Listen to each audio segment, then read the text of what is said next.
We'll still stay with President John Dramani Mahama, who has assured residents of the tidal wave affected areas in Ketu South that the second phase of the Blekusu Sea Defense Project will be included in next week's budget presentation.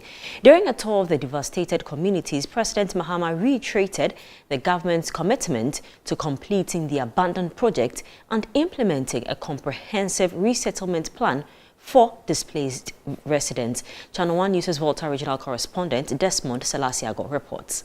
The Blekusu Sea Defense Project was initiated to combat coastal erosion and protect vulnerable communities along the Volta region's shoreline. However, the project stalled after the completion of the Phase 1, leaving residents in Ketu South and surrounding areas exposed to the ravages of the sea. The prolonged abandonment of the second phase has led to widespread destruction of homes and properties, displacing many residents. During his visit to the affected areas, President Mahama assured the communities that the second phase of the Blekusu Sea Defense Project would be prioritized in the upcoming budget, paving the way for its completion. The thing was that when the contractor finishes Phase 1, he will continue with Phase 2.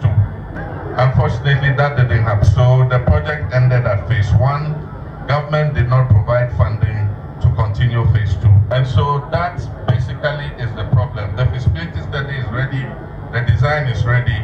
We just have to allocate the funding so that the project will start. Happily, the finance minister next week is going to present the budget. So I'm going to ask the finance minister to include funding to start Phase 2 of the Blekusu Sea Defense Project. Many residents have lost their homes and livelihoods due to the recurring coastal erosion. President Mahama also announced a comprehensive resettlement plan aimed at providing a safer and more sustainable living environment for those displaced. He emphasized the government's dedication to supporting affected families as they rebuild their lives. Relief items have already been distributed to displaced residents to alleviate their immediate needs. Before we came here, we went to the resettlement project that I believe or I've heard is being financed by Ghana Gas. I don't think the project was well thought through. The work is shoddy, and even the area where the resettlement is being built is a flood area, and so if it floods, it will affect those buildings too. And so those buildings are not fit for purpose. There are two things we need to do. Start the building of the Phase 2 of the defense wall, but at the same time resettle those whose houses have been affected.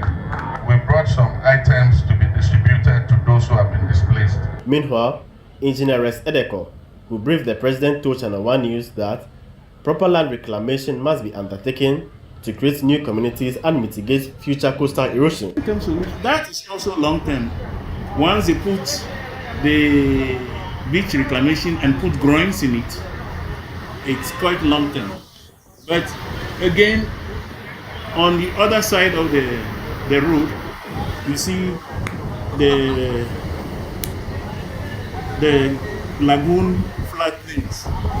So if we dredge the lagoon and do reclamation there, we will create a new township altogether far away from the sea for these communities.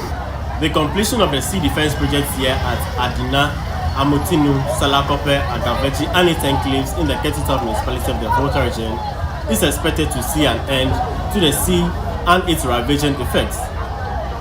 Reporting for ChannelOne News from Salakope in the Ketu South municipality of the Volta region, my name is Desmond Selasiago.